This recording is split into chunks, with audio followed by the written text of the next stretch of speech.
नमस्कार मैत्रिणींनो, माझ्या चॅनलवरती तुमचं मनापासून स्वागत आहे. आज मी तुम्हाला काही सुंदर मराठी उखाणे सांगणार आहेत. तर चला आपण उखाणे सुरू करूया. त्याला मारते फेरा देवाला करते नवस. टिंबटिंबरावांचं नाव घेते. आज आहे वटपौर्णिमाचा दिवस. पंढरपूरच्या विठोबाच्या पायाखाली वी टिंबटिंबरावांचं नाव घेते. लक्ष द्या नीट.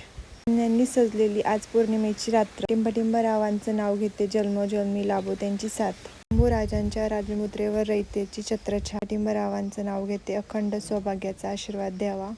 पौर्णिमेच्या पवित्र दिवशी वडाची पूजा करतात. टिंबटिंबरावांचं नाव घेते. सावित्री आणि सत्यवानाची अमर कथा आठवते. त्यात हिरव्या बांगड्या, कपाळी सुंदर कुंकू. टिंबटिंबरावांचं नाव घेते. साथ त्यांची हवी प्रत्येक जन्मी.